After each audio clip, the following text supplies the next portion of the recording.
Guys, ഞാനൊരു autorickshaw എടുത്താലോ എന്ന് ഞാനിപ്പോ ഇങ്ങനെ ആലോചിക്കുവാണ്. ഞാനിപ്പോ ഇതിങ്ങനെ പറയുമ്പോഴത്തേക്കും ചിലപ്പോൾ എന്നെ പുച്ഛിക്കാനും തള്ളി പറയാനായിട്ടൊക്കെ ഒരുപാട് ആൾക്കാർ വരുമായിരിക്കും.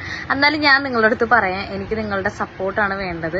എല്ലാവരും പറ്റുമെന്നുണ്ടെങ്കിൽ ഈ വീഡിയോ ഒന്ന് മാക്സിമം ഒന്ന് ഷെയർ ചെയ്ത് മെൻഷനൊക്കെ ചെയ്ത് ഒന്ന് സ്റ്റോറിയൊക്കെ ആക്കി ഒന്ന് ഇടുക. ഓക്കെ, അപ്പൊ ഞാൻ പറഞ്ഞു വന്ന വേറൊന്നുമല്ല, നമ്മളെല്ലാവരും ജീവിക്കുന്നത് പൈസ ഉണ്ടാക്കാൻ വേണ്ടിയിട്ടാണ് അല്ലേ. അപ്പൊ നമുക്ക് മുന്നോട്ട് ജീവിക്കാനാണെന്നുണ്ടെങ്കിൽ പൈസ വേണം. ഇന്നത്തെ കാലത്ത് പൈസ ഇല്ല നമുക്കൊന്നും നടക്കേയില്ല. അപ്പൊ അതുകൊണ്ടിട്ട് ഞാൻ ഇങ്ങനെ ആലോചിച്ചിരുന്നു, കാരണം ഒരു ഓട്ടോറിക്ഷ എടുത്താലോ എന്നുള്ളത്. ഇപ്പൊ പല ആൾക്കാരും നമ്മൾ ഓരോ മേഖലയിലേക്ക് ചെല്ലുന്നു, അതുപോലെ തന്നെ ഓരോ വണ്ടികൾ ഓടിക്കുമ്പോഴത്തേക്കാണെന്നുണ്ടെങ്കിൽ നമ്മൾ ഓരോ കാര്യങ്ങൾ പഠിക്കുന്നത്. ഇപ്പൊ ഓട്ടോറിക്ഷ ഞാൻ ചിലപ്പോൾ ഓടിക്കുമ്പോഴത്തേക്കായിരിക്കും ഓട്ടോ ഓടിക്കുന്നവരുടെ ബുദ്ധിമുട്ട് എന്താണെന്നുള്ളത് എനിക്ക് മനസ്സിലാകത്തുള്ളൂ. ഇപ്പൊ ബസ് ഓടിക്കുമ്പോഴത്തേക്കായിരിക്കും ബസ് ഓടിക്കുന്നവരുടെ ബുദ്ധിമുട്ട് എന്താണെന്നുള്ളത് എനിക്ക് മനസ്സിലാകത്തുള്ളൂ. അപ്പൊ ഓരോ മേഖലയിലേക്കും കയറി ചെല്ലുന്നതെന്ന് വെച്ച് കഴിഞ്ഞാല് കൂടുതൽ കാര്യങ്ങൾ പഠിക്കാനും എല്ലാത്തിനും വേണ്ടിയിട്ടാണ്. അപ്പൊ ഞാനിതിപ്പോ ചിലപ്പോൾ ഒരു ഓട്ടോറിക്ഷ മേടിച്ചു കഴിഞ്ഞാൽ ചിലപ്പോൾ എനിക്ക് ഓടിക്കേണ്ട ഒരു അവസ്ഥ വരുവാണെന്നുണ്ടെങ്കിൽ ഉറപ്പായിട്ട് ഞാൻ ഓട്ടോ ഓടിച്ചിട്ടാണെന്നുണ്ടെങ്കിൽ ചിലപ്പോൾ എനിക്ക് ജീവിക്കേണ്ടി വരും.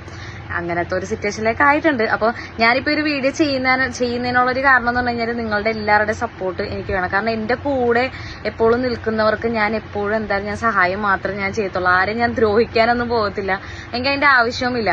അപ്പം അതുകൊണ്ടിട്ട് ഞാനിപ്പോൾ ഒരു ഓട്ടോ ഇങ്ങനെ നോക്കുന്നുണ്ട്. എനിക്ക് ബഡ്ജറ്റ് ഫ്രണ്ട്ലി ആയിട്ട് ഏതെങ്കിലും വണ്ടി വരുവാണെന്നുണ്ടെങ്കിൽ ഒരെണ്ണം എടുക്കാമെന്നാണ് ഇപ്പോൾ ഞാൻ പ്ലാൻ ചെയ്യുന്നത്. അപ്പോൾ മാക്സിമം എല്ലാവരുടെയും സപ്പോർട്ട് വേണം. ഓക്കെ.